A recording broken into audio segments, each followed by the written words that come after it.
Today we're going to be learning about Piet Mondrian. As you can see, his earlier works were mainly focused on just traditional landscapes. This is just some information on his early paintings. As I said before, he started out by creating traditional landscape paintings. His father and uncle introduced him to art at an early age. His father was an art teacher at a local church, and later on, Mondrian became a teacher at the local church as well. Many art movements influenced his artwork, including post-impressionism and cubism, as you will see in his later paintings. Some vocab to remember: post-impressionism rejected the limitations of impressionism. Artists focused on showing emotion rather than realism. A more well-known post-impressionism artist you may know is Vincent van Gogh, as you can see in his top paintings.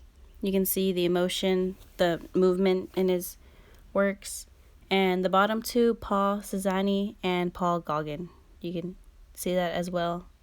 It's not the most realistic thing, but you can see movement and the emotion that they're trying to convey in them.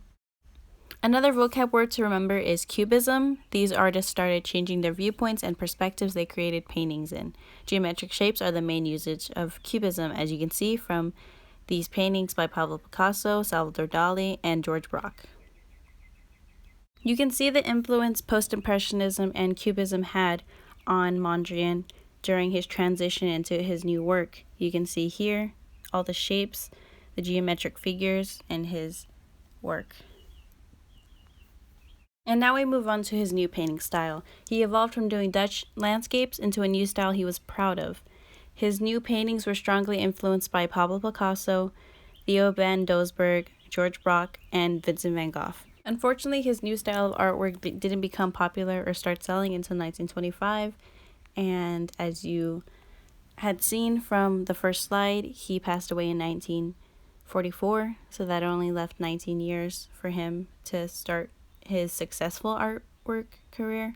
His new art style was called distill or neoplasticism, and these are the paintings from the new art style he created.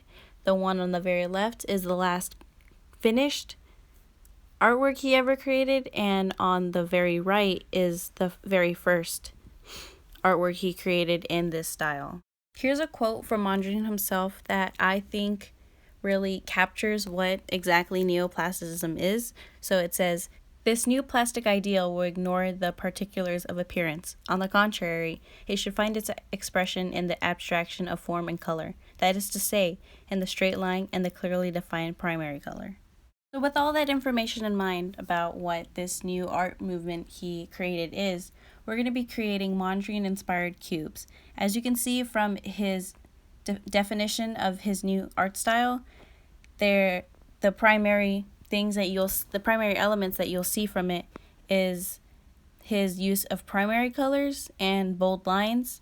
So these are two versions that I'm showing you.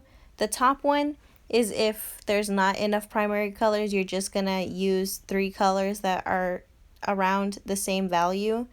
And then on the bottom one is one that's more inspired by him. It's use of only primary colors and bold lines make it look more like his type of art style, but either one is fine.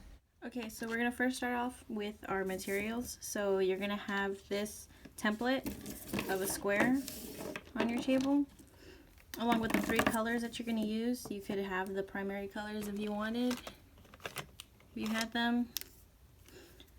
But I'm using green today, so there'll be more. A pair of scissors, the permanent marker that's there too, your pencil, and then the little templates that I also gave out. So if y'all arrived early, then y'all would have already cut this out, but it's fine if you didn't. We could start like this too. I'll start like this.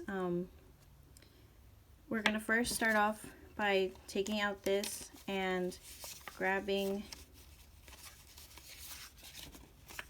the square at first, and we're gonna use this to make the squares. With this I just place the square in random places, and I traced it until it looked like this. So that's what we're gonna do. I'm gonna show an example right now. We're just gonna do this until it's finished. So with this, you're gonna wanna make rectangles instead of other shapes, because when you start this, when you start to get into it more, you might have weird shapes. Like if I put this here, then as you can see, there's like this line that goes like this. So try to avoid that.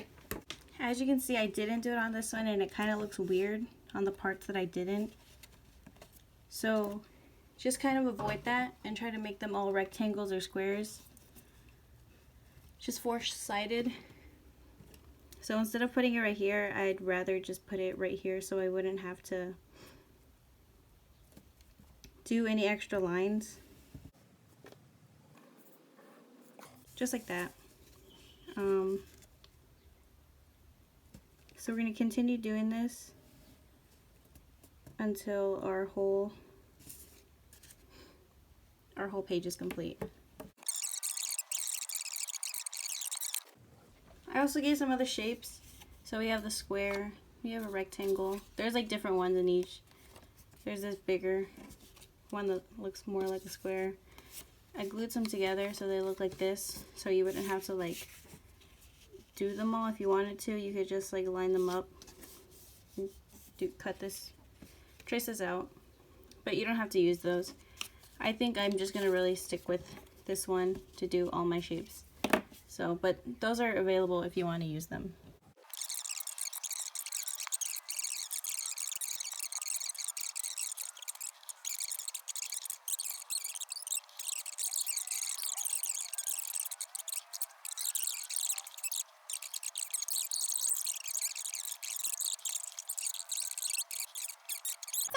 Now that our whole thing is filled, we're going to use the black permanent marker, and we're just gonna outline all our pencil marks. So I think it's easier if you just do all the lines that are vertical to you. So you just start with this side and you find all of those lines. And then you go this side and you do these lines.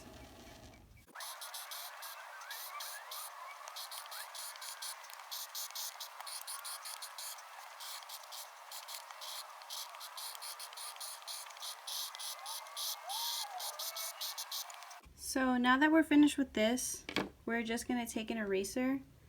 You're just gonna, if you want to, you can just take your eraser and erase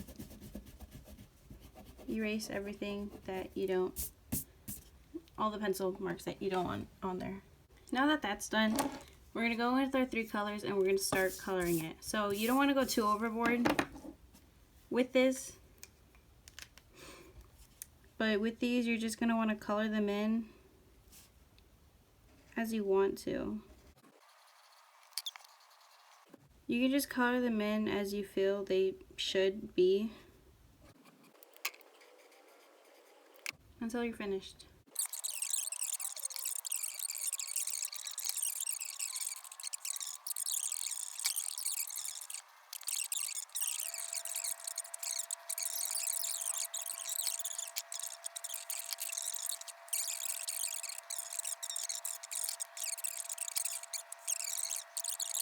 Okay, so now that we're done, we're going to want to cut it out if you haven't cut it out already. You're now going to want to take this and fold at the lines to make it easier to fold later.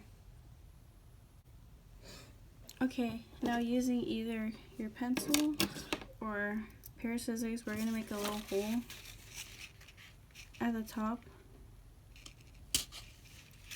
You can do either side, left or right. Then you're going to get the clear string, line the 2 ends up, and you're going to put the loop through the hole.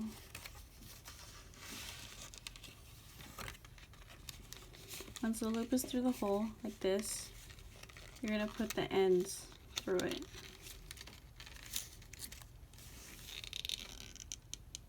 And tighten.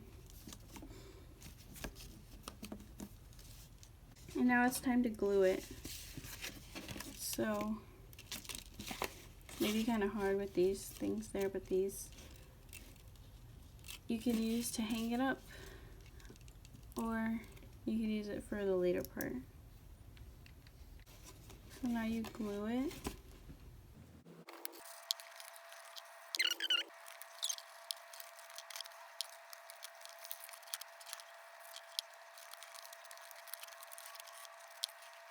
And now you have this. Now that we're finished with our project, we're going to answer these questions to reflect.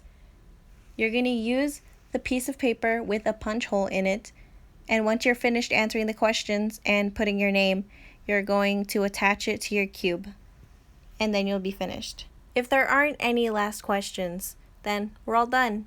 Have a good day.